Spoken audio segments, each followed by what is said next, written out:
अमानुल्लाह साहब, ज़रा इस हवाले से मैं कानूनी हैसियत जानना चाहूँगी। मैं चाहूँगी कि आप हमें गाइड करें कि कानून क्या कहता है। देखिए, ये जो आर्मी कोड की बात की जा रही है, मैं बतौर एक तालिब इल्म समझने से काफिर हूँ कि आर्मी कोड का या मिलिट्री कोड का तो जिक्र कहीं कानून में नहीं है। ये मिलिट्री कोड जो है स्पेशली बनाए गए थे जब केपी और बलूचिस्तान में दहशतगर्दी के हवाले से एक रेड था 2015 में, और इस एपीएस के वाक़े के बाद जो पिशावर में हुआ था दिसंबर 2014 में, तो वो एक खास ये मुद्दत के लिए मिलिट्री कोड बनाए गए थे आए।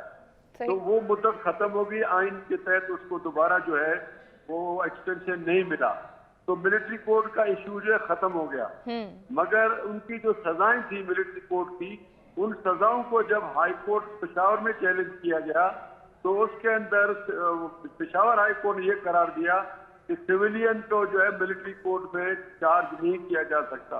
उनकी सजाओं को उन्होंने कालादम करार दे दिया। हमारे सुप्रीम कोर्ट में उस वक्त की हुकूमत पीटीआई की हुकूमत ने उसको चैलेंज किया कि नहीं, सिविलियन का आर्मी मिलिट्री कोड के अंदर ट्रायल हो सकता है और सजाएं भी हो सकती हैं। सही। और उस पर जो है सुप्रीम कोर्ट ने बाकायदा एक स्टे दे रखा है, यानी एक तरह से सुप्रीम कोर्ट की राय ये थी पहले कि मिलिट्री कोड में सिविलियंस का वो ट्रायल हो सकता है। अब तक की राय सुप्रीम कोर्ट की उस अबूरी हुक्म के मुताबिक मौजूद है। एक बात वो है। दूसरी बात ये है कि अब इशू जो है ये 9 मई 2023 का है, ये मिलिट्री कोड का मामला नहीं है, ये आर्मी एक्ट 1952 का मसला है।